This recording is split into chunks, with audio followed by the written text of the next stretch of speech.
Welcome to another edition of Minot Matters here at the Dakota. I'm Jonathan Starr, joined by Collom today. He doesn't always join him for these ones. I know. I finally got a chance to get off the live ones and come on a recorded one again. So thanks for joining. And even more, thanks for joining us today, Minot Public School Superintendent, Dr. Scott Faul. So the funny backstory is this is the second time that we're shooting. And I said, I didn't know how to pronounce his last name, so I was like, we're doing it again so I don't mess it up. What's he do? And I get to that moment, and all those thoughts go through my head, and I mess it up. But Dr. Scott Faul, like Paul, as you said. Exactly. So I won't mess it up again on the live ones. Probably will, but we'll go with that. Nonetheless, first off, you've been in this position for a couple years now, but how has it gone? How have you enjoyed it? So a year and 3 months as a soup, and then the year prior I was the assistant soup. And so at the district level now, starting my third year, I enjoy it. I enjoy it. I enjoy supporting our teachers and principals and our students, and just the different role has kind of reinvigorated, and I'm learning lots, kind of learning on the go here, but there's always something new and something different each day, and so certainly have enjoyed it. Right. Obviously, a long time ago, you made a decision to commit to public school and all that. Why was that something that you wanted to do as a career-wise? So I come from a family of teachers. My mom and dad both taught. It's in your blood then? It's in my blood, yeah. My grandmother's actually taught. Went to Minot teaching school, and so back then they didn't really have to do that, and they chose to do that. And so it's something that I've grown up with as watching my mom and dad teach, and just the fulfillment that they got and the enjoyment they got. My dad coached sports too, and so got to be around that, and just wasn't always. I started in accounting actually at UND, and just I played football. And I got an opportunity to do some weekend stuff and off-season stuff with some adaptive phy ed and things like that, and changed. Went into the family business, I guess. And I haven't looked back. It's been really, really rewarding and blessed to have the opportunities I've had. Right, that's great. Kyler is sneaking on here with a Surrey school, and we'll forgive him for that. But that's because.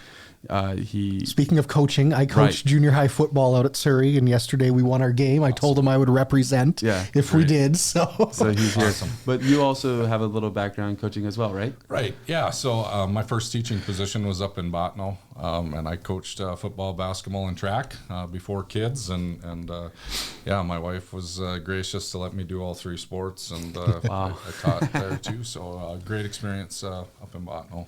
The whole 9 yards up there. The whole 9 yards, yeah.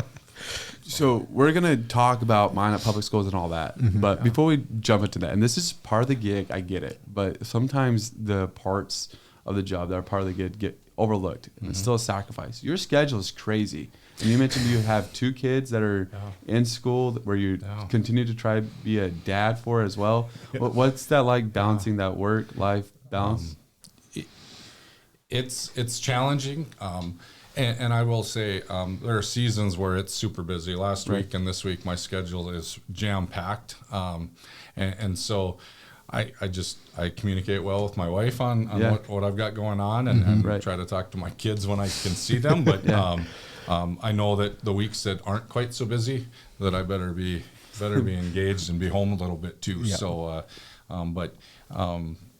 it helps. My daughter's a junior now, and so those games happen a little bit later at night. My 8th grade daughter, sometimes I miss because those games are between 4 and 5 o'clock, and those are really busy times. Those junior high games take place a little bit earlier in the night. Kyla loves that. Minot Public Schools, you've been in this, you've been a part of the school district as a whole, you're in leadership for a while as well. Tell us a little bit about what you see as the vision. Obviously, there's some concerns, as always. As long as there's authorities like that, there's concerns. Concerns about budget, concerns about growth, concerns about Minot High North. We're going to talk about it.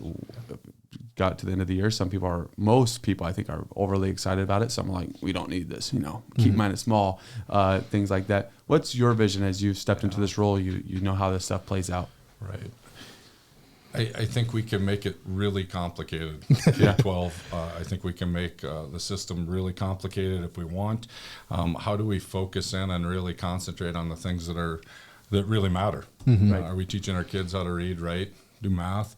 Are we giving them some experiences and job shadowing and internships so they don't make mistakes when they leave us and go pay thousands and thousands of dollars to go to college? Are we giving them some experiences in high school so they can kind of start to narrow down some things? Are we teaching kids how to be good citizens, how to be team players? Those things, I think, if you really narrow it down, that's the crux of it. And I think, how do you keep the main thing the main thing? And we as public K-12 schools have been asked to do more and more, I believe. I think you can look back in the 80s and 90s and see what leadership and schools were asked to do now, and now compare it to now. There is more. There's just more. And so some of that is appropriate and good, and some of it has come at a cost. And we talked about time earlier.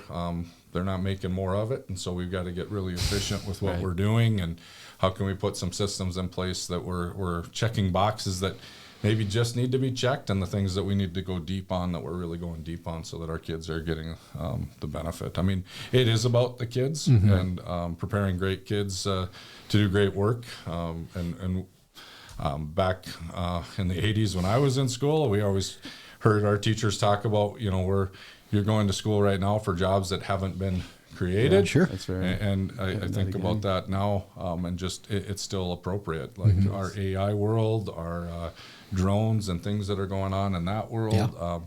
There's just a lot of new things coming, and if we teach kids how to read and do math and write and critically think, they'll be ready for those. Yeah. So that was a focus that was brought to the surface when Minot North was being built, about all the career opportunities, career learning opportunities that were going to be there. As you have seen a full year play out there, what's kind of the feedback that you guys are seeing from some of that? Yeah, I think our students in Minot, I think that's one of our benefits, and just I don't think people in Minot realize how fortunate we are, the career and tech programs that we have and offer to kids, from aviation to nursing and all of the things that go with nursing. Our kids can take a CNA class and pass their CNA, and they got great summer jobs, part-time jobs as CNAs in town, and they make good money. And our community is short on CNAs, and so then they typically work with our schedules of our kids too. So that's a really positive thing too. That community partnership is huge to see start kind of expanding on into the city as well. And one other really interesting thing, not just does Minot North have phenomenal facilities, but there was a really interesting thing that took place at the Minot North football game just recently too. Partnering with the Minot Air Force Base, they delivered that football onto the field. That was a really cool kind of situation they had developed out there. Right, and North has got a great opportunity there with our Minot North kids primarily being base kids, and just that connection. And so lots of families, parents work out at the Air Force Base, and just that natural connection now to Minot North and just getting behind that. So that certainly has been neat. Yeah. On social media, people were like, there's all these helicopters going on. What's going on? People were concerned. No, just the ball drop for Minot North High School, which is very, very neat there. All right, so one of the big deals, obviously, if you're going to run a school, you're going to need teachers. And that industry has been difficult the last few years. Nationwide, to be fair. Yes, complete industry here. Recruitment's been an issue. And then obviously you guys are coming out of contract negotiations, which is an annual or biannual thing that you guys get to do. But then we've already kind of talked about, the whole landscape of school is also changing, where you have AI, where you have those things. You guys are going creating opportunities for kids to be able to have a CNA job, which it seems like a few years ago would be unheard of while they're in high school. And so the whole landscape of teaching is also changing. So let's kind of break this down a little bit. First off, how is recruitment going? Do you have the amount of teachers that you guys need at Minot Public Schools? How's that part going? Yeah. So our best recruitment is our teachers and our principals and our teaching staff and paras. Like they help immensely. And so if they're having great experiences, they're going to tell people and they're going to bring people in. Yeah. The other thing I will say, we met with the Dean of Education in August, and they are up over 100 students. And so maybe we've turned the corner there a little bit. They haven't been over 100 students in several years. And so that to me is a positive sign. Minot Public about 3 or 4 years ago started teaching education classes. We've had early childhood classes for years, but the education teaching class, which I got to speak at this morning, is effort to grow our own. Yeah. Right. To share with kids all of the things that are really good about teaching, and then not to be naive, what are some of the struggles? And so being upfront, and hopefully we can kind of grow our own. We do have programs in place. We have a Parent-a-Teacher program right now the state's offering. Minot State has gotten behind that wholeheartedly, and Minot Public has taken advantage of that as well. I would say this last spring, our candidate pools, as HR just did some random checks, have improved. We've gone from a couple to multiple in positions, which is new. I think the last several years we've had lots of positions go unfilled. We've had positions of 1 and 2 in the pool, and now we're seeing several or more than 1 and 2 in pools. Right. I'm not going to say we've got 10 plus in each dozens category, and dozens, but I started in 2011 at Minot High. And that year was the year of the flood. And so we had a very interesting summer. But we did have a social studies teacher asked to get out of a contract in August. And our board approved that and let that teacher out. But just to kind of give you some perspective, we had over 25 teachers apply for that job in August. That's incredible. And so it just shows you just how ebbs and flows. And hopefully we can, increase our candidates and kids wanting to teach, and we can start getting pools like that again. Exactly. And you mentioned a really good point too there. Kind of goes back to that community partnership with that Minot State University. Obviously coming into fruition 100 plus years ago as a teaching college, it's developed into so much more, but still having that at its core to be able to use as a recruitment pipeline is massive for the community. It is. Minot State has been an unbelievable partner, and we support them. They support us. We collaborate pretty regularly, and it's been an outstanding partnership. You've mentioned in 2011, looking at school from 2011 to 2025, how have you seen the landscape of school change where it's always trying to be modern, because modern's a changing word, a changing definition based off the years we live in, but how have you seen some of the things begin to shift in the school that maybe some of that stuff might even be drawing teachers back in? Right.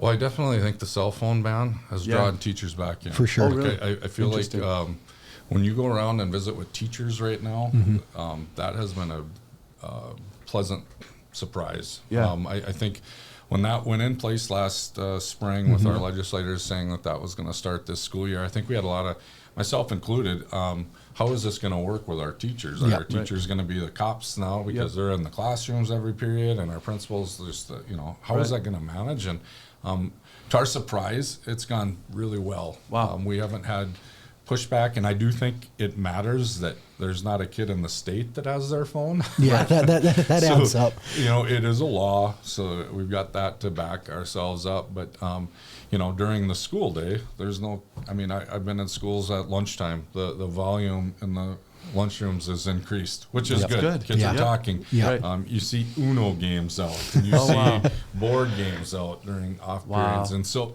instead of scrolling and diving into their phones, they're communicating, and that's been a pleasant surprise. And it's been positive for our teachers not to have to manage all of that. Because one pushback that I think people thought could potentially happen at the start was either parents or kids being upset about that. You haven't seen too much of that yet? No. That's good. That's great to see. It is. And we've actually had kids come in and talk to principals about, it's been a great change. Like Good. we're talking at lunch now. You love to see that. Do you get many AI submitted papers? So, you know what, AI, in our district, our teachers have used like the plagiarizing and those kinds of tools. Like you can't submit a paper that's done all by AI. We have resources for teachers to be able to copy and print and put stuff into readers, like how much of this was AI generated, those kinds of things. And so our kids are well aware of that. They are using AI to polish papers and do some things like that. But our kids know that they can't just, I need a paper on this topic and think that they're going to get away with that. Yeah. And so it's an interesting thing because it's on one side, you probably want them to be familiar with it somewhat because it's definitely going to play an impact in their career. But on the other hand, you don't want them to take the easy route. Create me a 750-word paper on this topic. Yeah. You know, and so that comes into play. We've been working with Minot State, and they came in and did a presentation on AI last spring to our teachers. And so how are the universities going to use AI for comp and all of the other subjects, right? And so still 70% of our graduates are going to college, and so we want them to be prepared. To be able to use AI appropriately. And so how as a high school do we do that? Well, we collaborate with our colleges and universities. How are you going to let kids use that? Right. No, that makes sense. Talking about college for a minute, it triggered sports, and we never really talked about sports. And so there's a couple things I want to talk about here. One, do you guys do esports? I have no idea. We do. You do? Sweet. That's pretty cool. Both high schools. Both high schools and Minot State. They relatively really nice. That's actually where we first met in the hallway there. At a chamber event, right outside the eSport area. They have a really nice area there. But the question, Minot, there was a lot of discussion how sports was going to be impacted by dividing the two high schools, and Minot High North is doing well in football. Very well. Very well. Ranked number one. Ranked number one. So do you have to wear start. one of those shirts that has half a Magi and half Minot North? Yeah, Minot North. So I do have one of those, but when I go up to Minot North football games, I wear a Minot North football That's t-shirt. fair. There you go. You don't want to get ran out of there. I do change at halftime when I go down to the other game at Minot High, but it has helped me because Minot High games start at 8. Okay, gotcha. Okay. Minot North starts at 7. Gotcha. There you go. And usually That's Minot good. North games have been a blowout by the second half, so I can go down and watch Don't even Minot have to High worry about games too. So I can support both. Yeah. From the parents' perspective, have you heard a lot of feedback? Has it been positive now that we're actually seeing the fruits of what's happening? Yeah, I think there was a lot of question right away. Especially the first year and the sports that were going to split and why weren't sports splitting and enrollments and sustainability and things like that. And so, but the first year, Minot North had success pretty much across the board in the sports they had. And so I would say that the boys soccer maybe were down just a little bit, but if you looked at boys soccer last fall in August compared to October, the growth and the competitiveness that even Minot North saw last fall, just in a couple months of being on a varsity team, varsity schedules, and having kids have to step up. Super positive, super positive. Yeah. That's On talking about Minot North football, if I'm not mistaken, they are a double-A team, correct? They are. They play down one division from Minot High. Okay. And so right now, this year and next year, they will play down. And then next year, sometime the High School Activities Association will do some reevaluation and see. They take into account your competitiveness, and obviously as competitive as Minot High has been, or Minot North has been, that'll be scored high. The other thing will be just on their numbers, and it's grade 8 through grade 11. Sure, for the enrollment. So the enrollment piece, and once those two factors will be play into it, and if we are made to go up, we'll go up and we'll compete. Do you want to go up? Absolutely. Absolutely. That's good. That's Ready good. for that top of the competition. I think if you can compete at that top level, and right now, I think Coach Holman and that crew have done a great job preparing and not just for this year, because this year we have a lot of seniors on the Minot North team, but even down the road or down the line with our 9th grade and JV program. Yeah. So I think that I'm going to enjoy being ranked 1 in Minot North football right now, and see how this year plays out in the next couple of years. But I think when the time's right, we'll move up and we'll compete. Okay. Then one other sport that I know has had some discussion is hockey. Those ones are still, this year they're still going to be linked together. Is there a thought or a plan into the future of when that split could happen? Right. And so our hockey, we have had lots and lots of discussions on that. And our activities director and we're going to have one board member, our activities director, sit down and look at numbers and such and just see where we go from there. Hockey's unique because we don't operate junior high programs or young programs.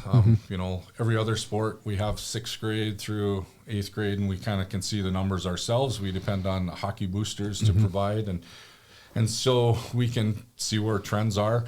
We would hate to split them and then you know, have a year or two where we're together, and then all of a sudden the numbers are so low that we've got to come back together. And so when it kind of like North football, when it's time for them to move up to the AAA, like let's move up and let's get better and let's compete. When it's time for Minot High hockey to split and Minot North to have their own team, like let's do it and let's be all in and let's have numbers that can sustain and let's compete and let's do it the right way. So the other thing that is different is that hockey, those kids have opportunities to go play juniors and things like that. And so that's another component that really is hard to plan for.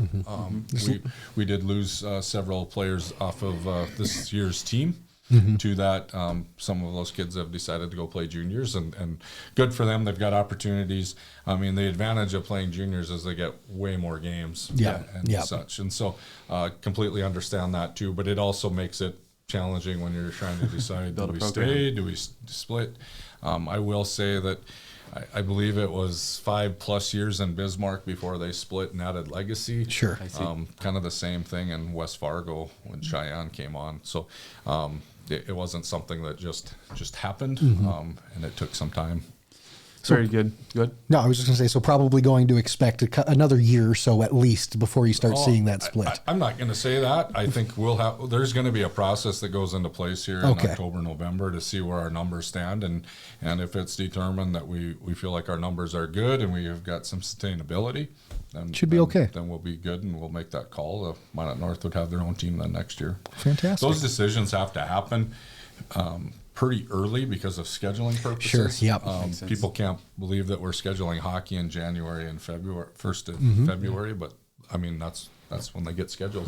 So got to get them on there early. Yeah. Okay. Finishing up on the teacher stuff. Yeah. There's one big topic. Obviously, you guys were able to make the paper a few times about the contract negotiations and stuff like that. Yeah. Got through it. But it's something where you get to go again next year. And part of the pressure that you're feeling here is just budget constraints. And, well, you'll speak to it more than me, but part of the perceived issues are budget constraints and stuff like that. And then inflation that just won't stop. So just the environment that we live in.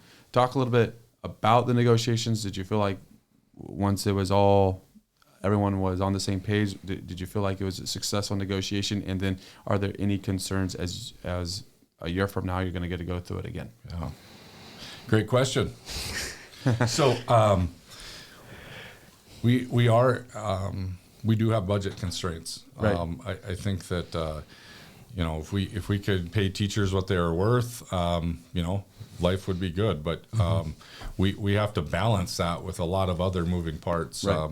Our teacher negotiating group, our MEA is one group. We have Union 52, which is another group. We have our principal group and administrative group, that's another group. And so we negotiate with 3 groups, and then there's some groups that don't have folks. Some of our classified positions don't have like a union or a group that they belong to. So we try to make sure that they're getting a piece of the pie too. And so right now, the state is providing a majority of our payment that we operate off of. Our per pupil payments, almost $11,000 per student, and so that's a big deal. And again, when the state last session gave a 2.5% increase, it's just when you talk about inflation and all of the things that go with health insurance, and we do have a teacher matrix. Like almost every school district has, with steps and lanes for education and those kinds of things. Just trying to keep up with that has become a challenge. The other thing is we're declining in enrollment. We're not growing, and so obviously, if you're in a growth cycle, that generates more dollars and generates more dollars for all the groups, right? And so that has compounded the challenge of trying to come up with raises and sustaining what we have. And so that basically is where it revolves around right there. It's just a budget constraint on it.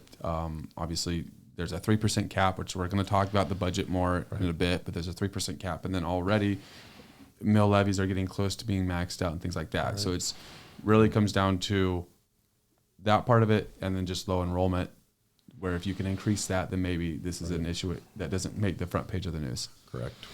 Last year we our board decided to go back to open enrollment because we have room now. Yeah. And so we thought that could possibly pay dividends, and it really didn't. Okay. We have a process called tuition waive where kids fill out paperwork every year, and then they get placed at schools where we have openings, where open enrollment, they'd fill out paperwork one time, they'd be placed at a school, know what their middle school and high school would be, kind of that whole process, where tuition waive kids really can get shuffled around sure. based on openings at schools. And so with that change, we thought we might see some differences in enrollments, but we really didn't. We basically saw a lot of the tuition waive kids fill out the open enrollment so they know their path, but no new students that really came in. And so that effort didn't help us much. We did work with a demographer last year. We hired a demographer to come in and do some studies for us, and RSP have been around our state and worked in Grand Forks and a lot of Air Force Base too, to take into account those that unique population. And so their estimations were that by 2029-30 we'd be down 85 students total. Oh, wow. And so we're keeping that in mind, but from last May of 25 to the opening, or to September 3rd, we were down 32 students from that stretch. And then if you look at the 24 September 3rd to 25, we're down over 200 students. Okay. And so we are not seeing the trend in the right direction. And so September 10th, and I haven't seen the data on this yet, but that's kind of the baseline. So the state will pay you on what your enrollment is on September 10th or at the end of the school year, whatever is higher. Okay. And so there's also a lot of variables within our enrollment, such as homeschool kids that come in and take a class or two. I see. We'll get weighted factors for that. Job Corps has students that come and take classes for us, and we get a weighted factor for them. And so there are lots of different factors that go into our enrollment. But overall we're down, and that you're right. That really affects our bottom line that we bring in. And going with those numbers that are down, it can occasionally lead to some unfortunate discussions of how you can kind of finesse those numbers a little bit. Right. And that can build on to the budget discussions we had too, with being a little bit trying to figure out how you can find that money. And one discussion that has come up, and we've seen it unfortunately happen, is school closures. Right. Is there any possibility, or is there any thought or discussion of any more future school closures at this point? Our board is not engaged in that. In fact, we had several new board members this last go around that kind of campaigned on the opposite. Yeah, for sure. Schools would not close on their watch. And so, again, I think the two schools that closed were single section schools. Yep. In 2014, our community passed a bond on safety and additions to our elementary schools. And so we had we had some elementary schools that weren't full because we increased their capacity in 2014. And so with those two closures, we were able to move those kids into schools. Bell kids went to Hoven, McKinley kids went over to Roosevelt, and just became a little bit more efficient, and that certainly helped with the bottom line. I don't think people realize what a big year last year was. We closed 2 elementaries. We shuffled those staffs around. Okay. We shuffled those students around and those families around. Opened a brand new high school. Opened a brand new high school and opened a brand new middle school. Wow. And so it was quite a lift. Yeah. And our teachers and our families handled it super well with all of the changing parts. Yeah. Oh, that's great. Going back to the enrollment numbers a little bit, what do you feel like is the biggest factor there? Is it homeschool, the rise of homeschool, even private school? Obviously, at the state, there was several bills that were floating around that would have impacted public schools with how potentially state funding would have been going to those areas. The whole voucher talk that was all brought up. Yeah. Right, yeah. And so what do you think is the biggest factor, or maybe people are just having less kids and we're feeling the effects of that down the road? What do you feel like is the biggest factor for some of these enrollment numbers? So the work that our demographer did last year in 2010 to 2019, there were over 4,000 homes built in the city of Minot. Wow. And from 2020 to 2024, there was 340 homes built. And so Wow.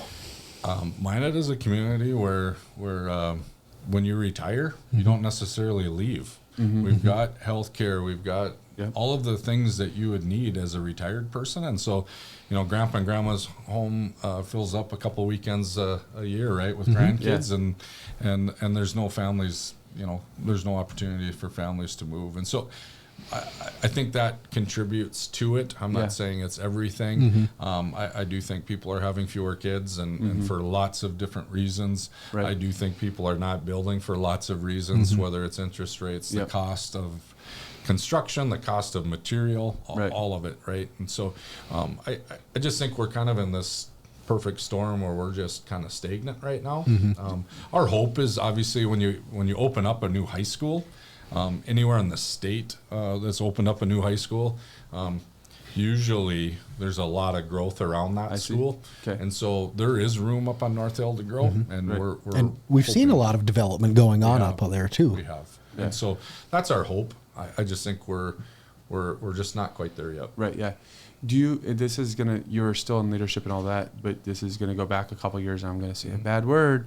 Do you feel like COVID had a negative impact on the coming out of COVID, negative impact on enrollment numbers itself, where people began to maybe feel like some parents are like, this is why I send you to school.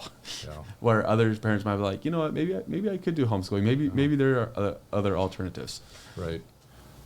I think yes to both of those. Okay. I think COVID affected families so differently. Yeah. And I do think some families have chose not to come back to public school and go to homeschool options. Although if you look at our numbers over the last 10 years, they've fluctuated, but not drastically.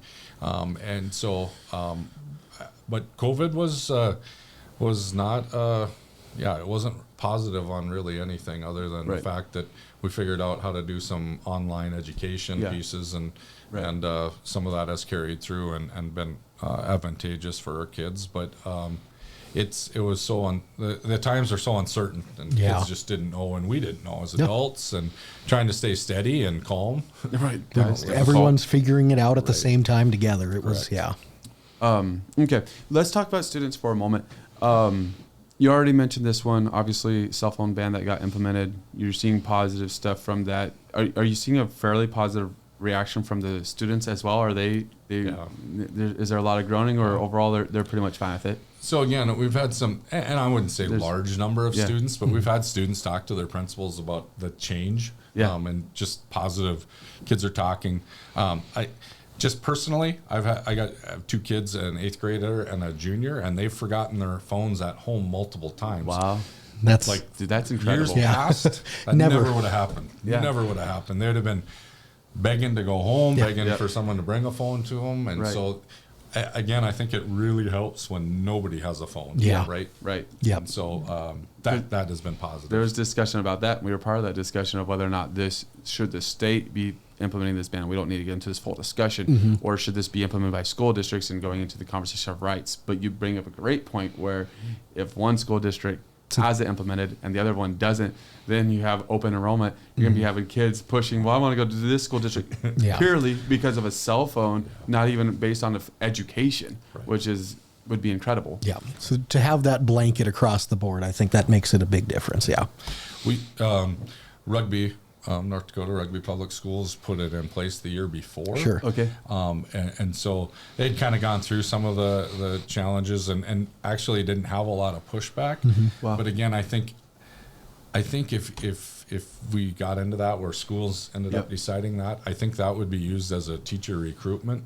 Yeah. If anything, Because schools that put it in place would have that advantage to try to recruit teachers, saying, well, you don't have to deal with this at all. Yeah. Teachers love it. This past spring, effectively every teacher I spoke with was heavily in favor of this coming to life. And so now that it finally has, I think obviously you've mentioned some of the positives of it, and I'm sure the teachers are seeing it handfuls too. Yeah, for sure. Absolutely. All right, moving on. One of the deals I want to talk about is just the environment. You have a lot of the new things, we've mentioned those things. What's the environment for a student that's going to more of the high school areas? What's that kind of the environment? Is it real friendly, whatever, hustle? Talk about that a little bit. Why Minot High or either one of Minot High schools would be interesting? Yeah. So I grew up in a really small town. Powers Lake. I have 19 kids in my class. If you didn't play sports or were involved in that, it was tough. Yeah. Like you got on the bus and went home to help your dad farm or what have you. But there wasn't a lot going on outside of sports. And so I feel like, coming into Minot High, Minot North, like that is the big advantage. There's just so many groups that kids can gravitate towards, whether they're, the esports or into gaming, and they don't even have to be into esports. It's just a group of kids that like to game at home, right? Or the drama theater kids or the all of the different kids, and we've got FFA, and we've got some really strong connections there for kids that farm or kids that ride horse and do rodeo, and that's not part of high school activities, but it's part of Minot High and Minot North because we've got kids that do rodeo and do that kind of stuff. Does Magic City still participate in that program with their shop class where the kids build the houses? They do. They do. That's a fantastic thing. I thought that was always great. And Minot North kids come down for that. Okay. So you go through the kind of the introductory, the safety, and some of those beginning skills, and then years after, then you get to come down and they're actually building houses right on campus now. Okay. And so they're having them hauled out to lakes or wherever. That's awesome. So they've started to try bid them out and sell them before everything is done. Sure. So then whoever buys that can kind of put the finishing touches on it. Sure. So that's been kind of a neat project. So, Right. Yeah. It's a really cool concept. Yeah. The environment. Yeah. It is hustle and bustle. I mean, it's high school. Yeah, good. it's constant. Gotta love that. Whether you're in sports or drama, I mean, both high schools now have a musical that comes up in the fall, and so instead of having Minot High have 100 kids that, where am I going to find a spot for this kid or that kid?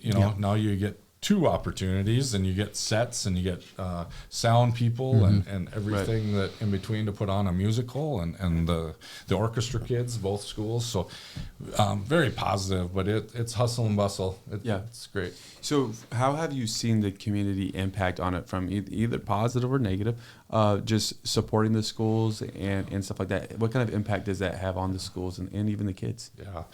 Well, I will say that I've been in Minot since 2011, and I can't believe another community would support their schools like we support our schools here in Minot. Just been fantastic. Any need, any help. Our CTE areas, we have advisory boards. We reach out to community members to serve on an advisory board for our auto body. And we get lots of people that want to serve on those boards to give us ideas on how we can better prepare kids for that step. And so when we ask, there's always somebody there ready to help, whether it's through advisory, through donations, through, just supporting and getting the word out, advertise-wise, all of those things. Very, very fortunate and blessed to live in Minot. Yeah. Hey, if you ever need help with advisory on modern media, let us know. Modern media. There you go. There you go. I guess. One other kind of similar topic when we're talking about environment a little bit, and that's something that a few more rural schools have started to pick up over the last year or two, and that's 4-day school weeks. Has there been any talk about Minot looking into that yet, or is that something that's, if they were even to think about it, way more down the line? Yeah, it hasn't been brought up in Minot. I think that, the schools in our area that have gone to that for a variety of reasons. One probably being teacher recruitment and such. But I still think, I think that'd be a hard sell in Minot. We have lots of families that work 5 days a week. And so I think, what do you do with your kids 4 days a week? And I think too, just our overall achievement and the things that we can accomplish.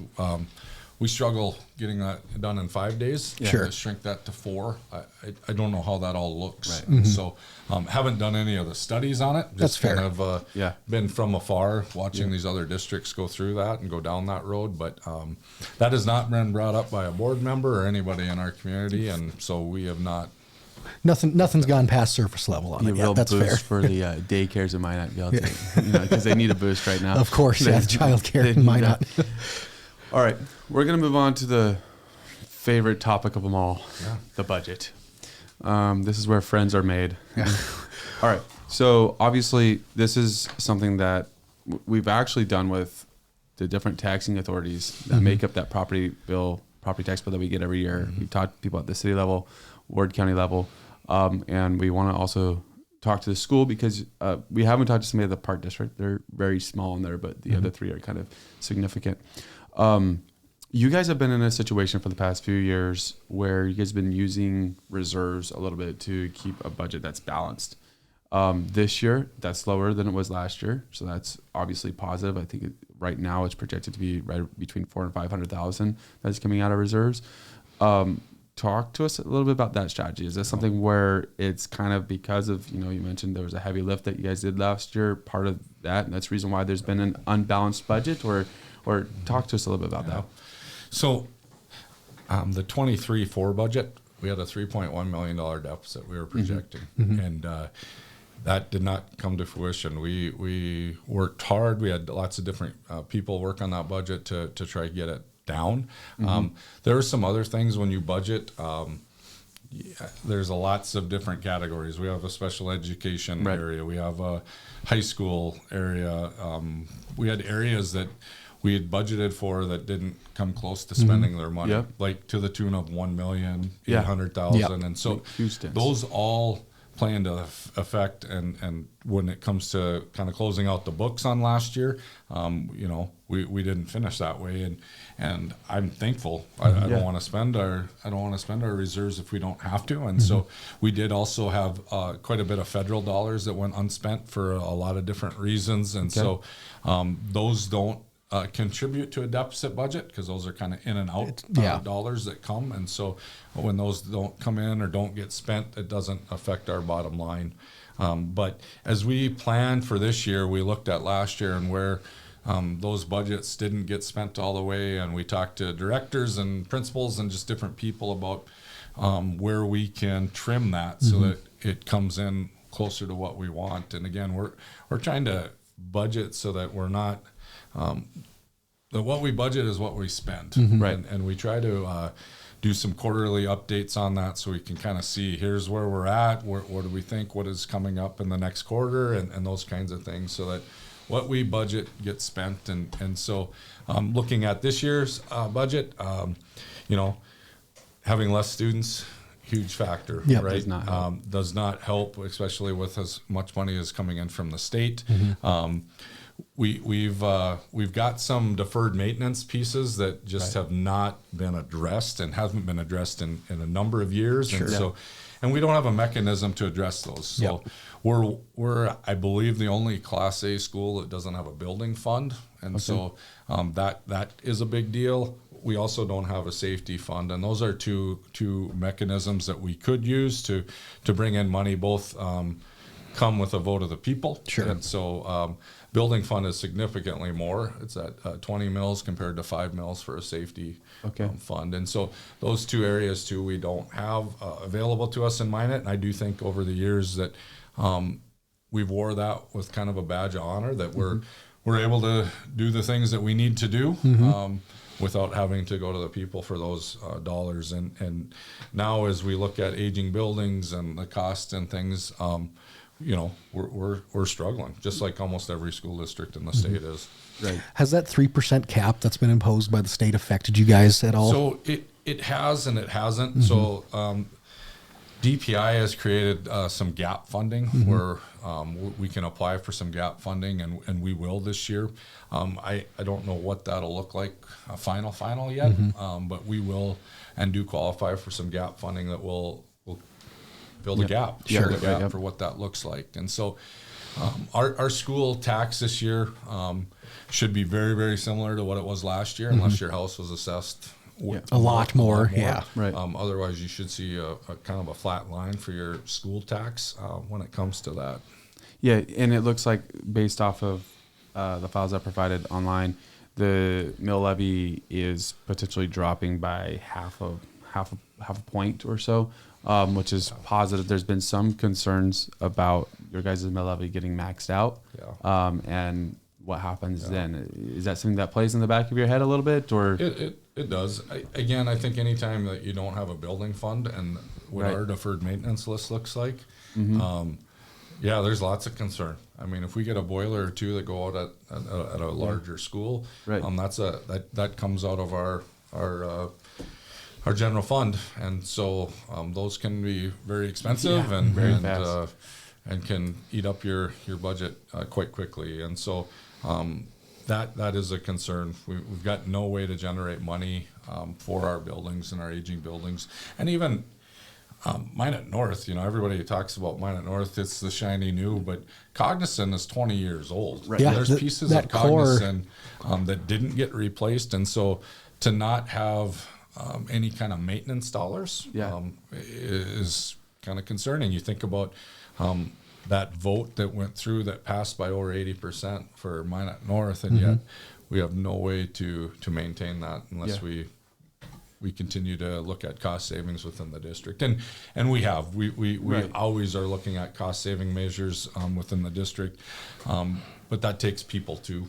And so we've done a couple. We changed our property insurance provider this last year that saved us quite a bit. We've done some things with our copy machines and print that saved us, $250,000 a year. So there are things that we continually look at, and we can keep working on those things. But again, with the staff that we have and trying to keep up with just kind of the everyday stuff, and then to try to look at these other things, because these other things are part of the job, but certainly not the entire job. And so we keep working on where we can find cost savings. A number you can almost assume is right around 80% of city school district budgets are made up of people, and so it's difficult to directly make a cut in that area. Sometimes attrition will allow things to happen. Concerns. One was brought up at a recent school board meeting, a boiler that was at Roosevelt. We've heard speculation that potentially there was something that didn't happen correctly with the winterization at another school.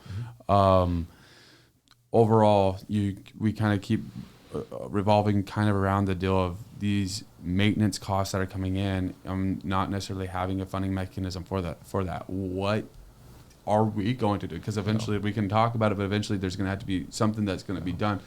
Kind of do you see on the horizon maybe some solutions to it? Yeah. So right now, out of our general budget every year, we generally budget about $1 million in our for our maintenance piece of that. And so that's something that we'll continue to do, and we get towards the end of the year and we feel like, oh, there's some there. Let's do we can do a small project. We can do a replacement of this or that. Otherwise, if it's a year where we've had some issues, like last year we had an issue over at Edison Elementary where their sewer needed to be Gotcha. tore up from the building all the way out to the street. Oh, wow. And those happen. Yep. They happen, Mhm. right? There's some unexpected expenses there. And so we see that, you know, that $1 million is basically fixing things as they come up. Yep. But like a boiler at Roosevelt, if that were to happen, that's coming right out of our general. And right now, we hold about 20 to 21 million in there, and people that's a lot of money. That's Yeah. a lot of money. It's 16% of our budget. So when you Right. think about budget wise, and then you can just look down the highway here a little ways to Grand Forks. They had 2 boilers go out in a given winter. Oh, wow. And they have a building fund, but they were sitting with about 15 million. I was visiting with their soup, and they're going into this next year with 3 million in their Wow. in their general. That makes a because, difference. Yeah, and so it gets a little tighter. Yeah. And so I think that 16% of our budget holding in reserves is a good number, because we don't have a building fund. Right. And so Yep. we need some safety and security in that. And right now that's what the board has That's what's decided. Yeah. What could the future be of those? This is a little similar, but maybe a little off. But what could the future be of those now abandoned school buildings, McKinley and Bell? What does Minot Public Yeah. kind of view as So, their future? I'll speak to McKinley first because it's not abandoned anymore. Okay. So Souris River Campus was our alternative. Sure. Right. Oh, that. Yep. And Yep. so, Yep. Good point. Just to kind of go back on that one, that campus used to be on the campus of Quentin Burdick Job Corps. Yep. And just all the uncertainties that were happening Earlier. early summer, we made the call to move that campus before they were. Yeah. And they might not. Yeah. Right. They might not. But make just us that move. uncertainty That is. uncertainty, Yeah. we thought we've got the summer to prep that school and get it ready so that we can move into it. The space over there was not a school; it was more office space like. see. Now they moved into McKinley. We've got a gymnasium there, Yeah. and it's not a big gymnasium, but they didn't It's have something, that. yeah. They didn't have that before, and so we feel like the environment's better, and so. We did winterize that building the year before because it was not used, and so when you hook back up a 1960s building, there's some things that happened that that were unexpected, and so we've had some heating things that had to be redone that we didn't think would and did, and so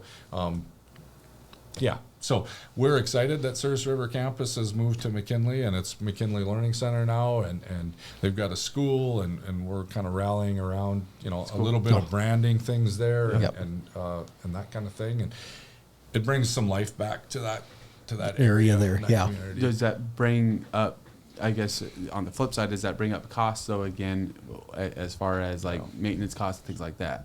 It does. So our deal over at Job Corps was we did all the maintenance on the building, and so we had some issues there last year with some leaky pipes and furnaces and stuff. So it wasn't free by any means. We were still maintaining and providing. This will cost more, but in the long run, we just thought it was a better situation for our kids, and the difference isn't staggering. Like it's we felt and believe and communicated with our board that it was financially we were going to be able to do that. That's fair. Makes sense. Then the future of Bell. Yeah, Bell School is up, and so we've had lots of people reach out to our business manager and myself about trying to purchase that. That is a board decision. It's there were some steps that we needed to go through in order to sell property, district property. We've gone through those assessments and had Pete Hinkler, our legal, visit with our board about the processes. And so when our board decides or wants to make that move, that certainly can happen. There's some land that was gifted to the district south of Ramstead too. That's been through the assessment process, and so that too is or could be for sale when the board decides. And so stuff like that, is that money that would then, I know you can't speak because you're not the entire board and get those dynamics, but is this something that perhaps in that discussion would be money that would go towards that building maintenance and stuff like that? Yes, I believe so. I think again, the board would have some discussions, but being a one-time money coming Bulk in kind of thing, incredibly difficult to put that into anything else other than kind of this startup fund that we could maybe use for deferred maintenance. Right. Sure. Very good. Well, coming to the end, it's been a good discussion, and I just want to kind of end here. What's the future of Minot Public Schools looks like? Is there something? Is it a school district that's still thriving, that's still growing? All you do is get to hear people's perceptions of it in the community sometimes, which you've already said we're supportive of the students and stuff like that, but you get that overall perception, our school district, this and that. What's the true feeling, boots on the ground feeling going on at Minot Public Schools? I think we've got a real positive thing going right now. Yeah. I think our staff and our kids and the families that are at those schools are very pleased with how things have started this school year. Yeah. Awesome. It's anytime you get to start over, and it's kind of the uniqueness in education, right? Every August you get to start with a new teacher, sometimes a new school, new principals, and so there's always this refreshing kind of restart. And so that has been a real positive thing this start of this school year. As far as our community and some of those folks that you maybe mentioned, I encourage people to call the district office all the time. I think it's you get answers from the people that are directly involved, or can get the answers. And so our emails are always open and our phones are always on, and so we'll get back to you. But I encourage people to reach out, let's have some conversations, and and you can get the perceptions of why and how we do things, and what the concerns might be. Again, I just think it's better to go straight to the source. Absolutely. That's fair. Well, excited for the future. As always. Appreciate you coming on today. It's been a good discussion. It's been a great time. Absolutely. And any lasting words of wisdom for us, Dr. Faul, before we sign off? You know what? I just want to reiterate. I think we've had a great start to our school year, and I hope it continues. Hopefully, we have not a lot of snow, and we don't want to talk a lot about school closures. Fingers crossed. And that kind of thing. But it's also one of those bills that get you. Snow bill when you have a heavy. Right. Yeah. That's one of those you can't you never know how much it's going to be. Yeah. Exactly. So, well, again, appreciate you coming on. We'll look forward to talking again sometime. All right. Thanks. Thank you for watching this episode of Minot Matters here at the Dakota, and be sure to like and subscribe. Join the Dakota community. We are live every Tuesday and Thursday at 9 a.m. Thanks for watching. Have a great rest of your day.